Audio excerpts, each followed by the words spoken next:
A morte, palavra que atravessa o peito como um vento frio e silencioso, palavra que muitos evitam como se o silêncio pudesse adiá-la.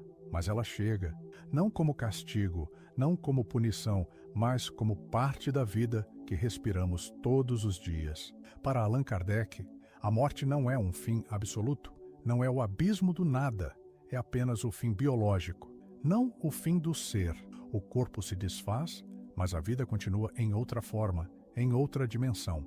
O que para tantos parece ser o encerramento da história, para o Espiritismo é o retorno à pátria espiritual, o lar de onde viemos e para onde um dia voltaremos.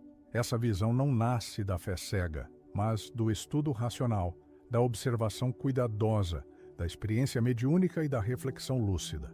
Não se trata de acreditar porque é confortável, mas de compreender por que faz sentido. Quantos vivem aterrorizados pela ideia do nada? Quantos foram ensinados a imaginar que após o último suspiro só existe o vazio, a escuridão, o esquecimento absoluto? Mas Kardec nos lembra que esse é um equívoco da visão materialista, que acredita que a consciência desaparece quando o corpo cessa. E, no entanto, em cada ser humano pulsa uma intuição silenciosa. Algo continua, algo sobrevive, algo não se apaga. O medo nasce quando negamos essa intuição e abraçamos a ilusão do aniquilamento. Negamos o que sentimos porque tememos nos decepcionar. Mas negar a vida não elimina a vida, apenas nos distancia dela. Kardec usa uma imagem profunda e simples, a do viajante que, ao final da jornada, deixa sua veste desgastada. O corpo é essa veste. Ele nos acompanha por um tempo, protege-nos, expressa-nos, mas não nos define. E como um viajante que troca de roupa ao final do caminho, nós deixamos o corpo quando nossa jornada terrena chega ao fim. Não somos o corpo, estamos no corpo. E quando ele cumpre seu propósito, seguimos viagem. Na fé espírita, razão e sentimento caminham juntos. Não se pede que você creia sem questionar. Pelo contrário, convida-se a questionar, estudar, refletir. A fé sem razão é frágil. A razão sem fé é fria. Kardec propõe um caminho lúcido, compreender a continuidade da vida, não apenas como consolo emocional, mas como evidência lógica e espiritual, não para fugir do medo da morte, mas para atravessá-lo com compreensão. E então surge a pergunta que abre este caminho: estamos realmente preparados para viver o que vem depois? Preparados não no sentido dogmático, mas no sentido humano. Preparados para encarar a vida que continua, com tudo o que somos e carregamos? Preparados para viver não apenas o que o corpo sente, mas o que a alma traz? Essa pergunta não é para nos assustar, mas para nos despertar. Porque cedo ou tarde, todos nós vamos responder a ela, com nossas escolhas, com nossos sentimentos e com o modo como vivemos o presente. A dor do fim, porque o medo da morte paralisa a alma. Há uma dor silenciosa que poucos reconhecem, mas que habita quase todos nós. É a dor do fim. O fim das relações, o fim dos ciclos, o fim da própria vida. Existe um conflito invisível que nos atravessa. De um lado, o medo da inexistência, aquele pavor frio que sussurra que tudo pode simplesmente acabar. Do outro, a intuição profunda, quase inexplicável, de que algo continua. Vivemos nessa tensão entre o medo de deixar de existir e a esperança silenciosa de que a vida não termina com a morte do corpo. Muitos acreditam que a espiritualidade elimina o medo da morte, mas isso não é verdade. O medo não desaparece porque acreditamos em algo maior. A espiritualidade não nos anestesia, ela nos humaniza. Ela ilumina o medo, torna-o compreensível, nos ajuda a olhar para ele com clareza e acolhimento. O medo não é sinal de fraqueza espiritual, é parte da nossa humanidade em processo de amadurecimento. Joana de Ângeles, através da psicologia espírita, explica que esse medo nasce da ansiedade de perder o controle e do apego aos vínculos terrenos. Queremos controlar o que não podemos controlar. Queremos segurar o que, um dia, inevitavelmente, teremos que soltar. A morte nos confronta com o desapego final, com a entrega, e é natural que isso nos assuste. Mas compreender esse processo diminui a ansiedade. Acolher o medo não o alimenta, o transforma. Aqui uma pergunta profunda se apresenta. Quando deixamos o corpo, o que realmente perdemos? O que permanece do que somos? Perdemos o que é passageiro, o corpo, os títulos, as posses, as aparências. Mas levamos conosco o que é essencial, os sentimentos, as virtudes, as intenções, os aprendizados. A verdadeira perda não está em deixar o que é transitório, mas em não ter cultivado o que permanece. O que somos quando o corpo silencia? A resposta não está no além, está no agora, em quem escolhemos ser hoje. O que realmente acontece no instante da morte? O que Kardec nos revela? Poucos momentos são tão envoltos em silêncio e mistério quanto o instante da morte. Kardec, com clareza e serenidade, nos revela que a morte não é um rompimento brusco, não é um corte violento entre a vida e o nada. É um desligamento. Um processo gradual em que o perispírito, essa estrutura sutil que liga o espírito ao corpo físico, vai pouco a pouco se desprendendo, como quem desfaz laços com delicadeza. Está no livro dos médiuns. A alma não é arrancada do corpo, mas libertada de forma progressiva, conforme seu estado interior permite. É comum imaginar a morte como um momento traumático, como se a vida fosse interrompida de forma abrupta. Mas não é assim que acontece, segundo os relatos espirituais organizados por Kardec. Para alguns, a passagem é serena, quase imperceptível, como quem adormece e acorda em outro ambiente. Para outros, pode ser conturbada, confusa, cheia de inquietações, não por castigo, mas pela própria inquietação moral que carregavam antes de partir. A serenidade ou a perturbação não vêm de fora, nascem de dentro. Existem inúmeros relatos, transmitidos por médiuns e confirmados pela codificação espírita, de espíritos que sequer percebem que desencarnaram.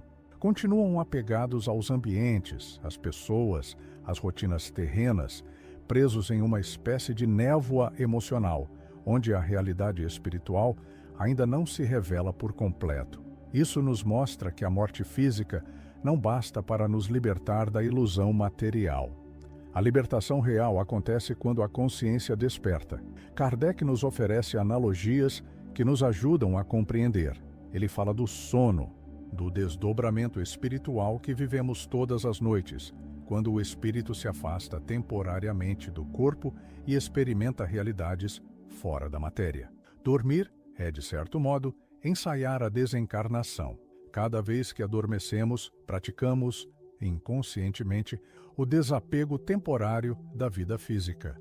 A morte, então, é como um sono mais profundo, do qual despertamos em outra dimensão da existência. E o que levamos para esse despertar não é o que possuímos, mas o que somos. Recomeço espiritual, não um castigo, mas um convite à continuidade. Quando atravessamos a porta da morte, não nos tornamos outros. Somos os mesmos, com nossas dúvidas e nossas certezas, com nossas feridas e nossas virtudes. Nada se apaga, nada se perde. Tudo continua. A morte não nos transforma magicamente em seres perfeitos, nem elimina os conflitos que cultivamos em silêncio. Levamos conosco o que construímos em vida, as paixões que nos arrastam, as dúvidas que nos desafiam e as virtudes que nos sustentam. Há uma ilusão que muitos carregam sem perceber, a de que a morte seria um descanso eterno, um repouso sem fim, onde nada mais nos seria exigido. Mas a visão espírita desmente essa ideia. A vida espiritual é dinâmica, vibrante. Não é um repouso inerte, mas uma continuidade de trabalho, aprendizado e crescimento. O espírito não repousa na ociosidade, repousa na paz que nasce do dever cumprido e da consciência tranquila. Acreditar que o além é um paraíso estático, onde tudo está pronto e resolvido, é negar o sentido da evolução espiritual. Não partimos para um lugar onde seremos premiados ou punidos eternamente, mas para uma nova etapa da nossa jornada, A morte não é um fim, mas um recomeço, um convite a continuar crescendo, agora com novas possibilidades, novos ambientes e novas responsabilidades. Emmanuel, através da psicografia de Chico Xavier, nos ensina que o trabalho no mundo espiritual continua, que a responsabilidade não cessa, apenas muda de forma. Lá, o espírito segue ativo, dedicado ao bem, ao aprendizado, à construção de novas etapas do seu progresso. O trabalho não é um fardo, mas uma fonte de realização. A morte não nos liberta da responsabilidade sobre nós mesmos, apenas amplia nosso campo de ação e entendimento. E é nesse recomeço que descobrimos que a vida verdadeira não termina jamais. Como preparar-se espiritualmente ainda em vida? Enquanto caminhamos por este mundo, acreditamos muitas vezes que há tempo demais para mudar, para melhorar, para amar com mais profundidade e viver com mais sentido. Mas a vida, com sua delicada transitoriedade, nos lembra: o preparo espiritual não pode ser adiado para amanhã. A preparação para a continuidade da vida não é um ato de última hora. É um exercício diário, silencioso e íntimo, que acontece nos pequenos gestos, nos pensamentos que cultivamos, nas intenções que direcionamos. A reforma íntima não é apenas um conceito distante. Ela é o convite mais profundo que a espiritualidade nos faz. Não basta crer em algo maior, é preciso viver de acordo com essa crença. É preciso que a fé desça da mente para o coração e se traduza em ações concretas. Estudo constante, oração lúcida que conecta e não aliena, desapego afetivo saudável que liberta e não distancia, serviço ao próximo que transforma e não envaidece. São esses os passos cotidianos que preparam o espírito para a grande travessia. Haroldo Dutra e Divaldo Franco, em suas trajetórias luminosas, lembram que a espiritualidade não é um lugar distante a ser alcançado depois da morte. Ela é uma vivência presente, que se constrói agora, no meio da vida comum, no silêncio da consciência que se questiona, no esforço de ser melhor a cada dia. O amanhã espiritual nasce do hoje vivido com sentido. E nesse processo, um gesto simples e profundo. Ao final de cada dia, revisitar os próprios sentimentos. Perguntar a si mesmo com sinceridade e ternura: o que estou cultivando dentro de mim que eu gostaria de carregar comigo, além da vida física? Essa pergunta nos desloca do automático e nos faz lembrar que a vida verdadeira não começa depois da morte. Ela já começou, e tudo o que somos hoje prepara o que seremos amanhã. A metáfora da semente. Morrer não é fim, é transição.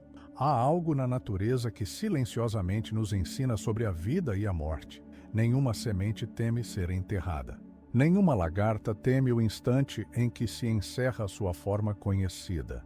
Kardec, em O Céu e o Inferno, capítulo 2, nos oferece imagens vivas, capazes de dissolver o medo paralisante do fim. A morte, como a metamorfose da lagarta em borboleta, é apenas uma passagem. Não é a negação da vida, mas a sua continuidade sob nova forma. Tememos o que chamamos de fim, porque nos falta a visão do que vem depois. Enxergamos o encerramento de um ciclo e nos esquecemos de olhar para a nova etapa que se inicia. O medo nasce da visão parcial, da crença de que tudo acaba ali, naquele instante silencioso, mas a natureza é clara em sua linguagem. Tudo o que parece morrer, na verdade, se transforma. Nada se perde, tudo se converte, tudo segue. Essa transição não é apenas um evento biológico, é uma passagem espiritual, um renascimento que nos convida a deixar para trás as ilusões que já não servem e a abrir espaço para o que somos em essência. A grande pergunta silenciosa e poderosa que ecoa nesse instante é: você está vivendo para morrer em paz ou apenas sobrevivendo para evitar a morte? Viver para morrer em paz é cultivar hoje a serenidade que nos acompanhará depois. É construir agora a consciência tranquila que atravessará o portal da vida espiritual, sem peso, sem fuga, sem arrependimentos tardios. Quando olhamos para a morte sob essa luz, Ela deixa de ser um abismo e se torna uma ponte. Ela deixa de ser fim e passa a ser transição. Assim como a semente, que ao romper sua casca não morre, mas floresce. Conclusão. A morte como capítulo de continuidade. Síntese com Kardec. E quando tudo silencia, o que permanece? Kardec responde sem hesitação. A vida continua plena de consciência e responsabilidade. Não há interrupção brusca, não há vazio absoluto, não há esquecimento do que fomos e do que fizemos. Na questão 222 de O Livro dos Espíritos, ele afirma: a alma prossegue sua jornada, levando consigo aquilo que construiu no silêncio de suas escolhas, nem mais nem menos. A metáfora do viajante, tão simples e tão profunda, nos ajuda a compreender. A morte não é um naufrágio que nos submerge no nada, mas uma travessia que nos leva a um novo porto. Como quem termina uma viagem e desembarca em outra terra, com novas paisagens, novos encontros, novas responsabilidades. A vida espiritual não é um ponto final, mas uma vírgula que anuncia o próximo capítulo. Diante dessa visão, a pergunta que permanece ecoando é clara: o que estamos fazendo com o hoje? O amanhã espiritual não é construído depois da morte, mas agora. Cada pensamento, cada ação, cada sentimento é uma pedra na ponte que atravessaremos. A responsabilidade não é um peso, mas uma oportunidade. Viver com sentido, com clareza e com amor é a preparação mais honesta para o que nos aguarda. Por fim, que esta reflexão permaneça como um convite silencioso. Não tema a morte como um fim. Compreenda-a como a revelação daquilo que sua vida construiu em silêncio, porque o que somos no mais íntimo segue vivo, não por acaso, mas por escolha.